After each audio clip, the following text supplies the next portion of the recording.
Hello and welcome to the One Life Church devotional series where we cover the entire Bible in 20 months.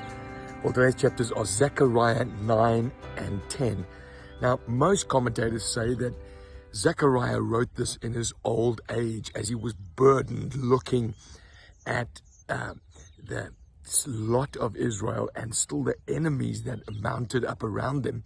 And so he says the word of the Lord against the land of Hadrach. He talks about Tyre. He talks about Ashkelon. He talks about Gaza, Ekron, the Philistines. And he says the Lord's going to take you away. Now, if you follow the route of Alexander the Great in 332 BC, it's uncanny. He follows the line that Zechariah is describing here of Israel's enemies. And he took an incredible journey of conquest, sweeping these people in his wake.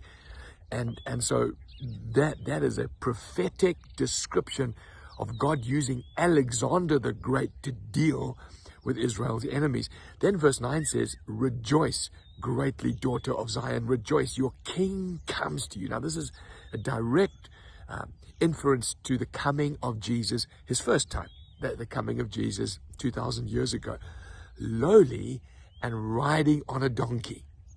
Obviously this speaks about his triumphal entry into Jerusalem. Now, you know, he wasn't riding a white steed.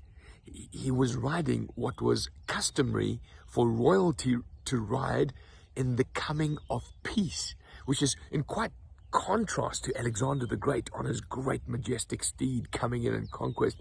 This is the mark of the kingdom. It's peace, it's humility.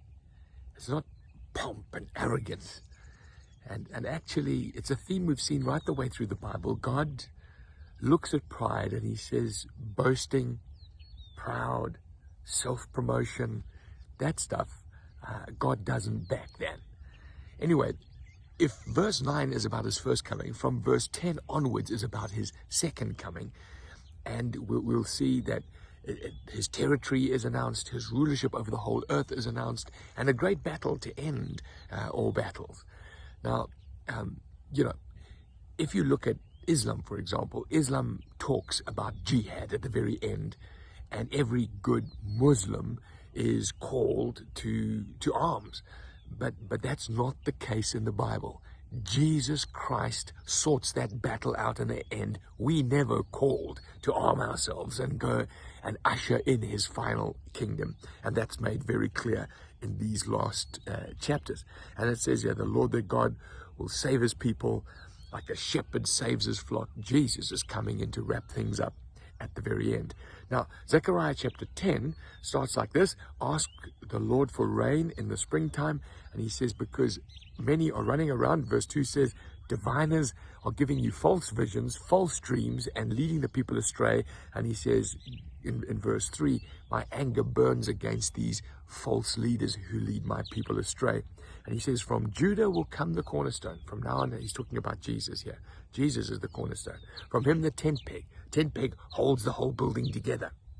From him, the battle bow. He's the one who's the King of Kings. And I will restore them because I have compassion on them, and their children will survive and return. And then it talks about a great return of Israel to the promised land. Now, many people think that is because Israel in the 20th century has come back to their promised land, and that happened in 1948, which is partly true, but the ingathering that he's talking about is not the ingathering to a geographic location exclusively. It's the coming back of his Jewish people to faith in him through Jesus Christ. I think that's what that is pointing to.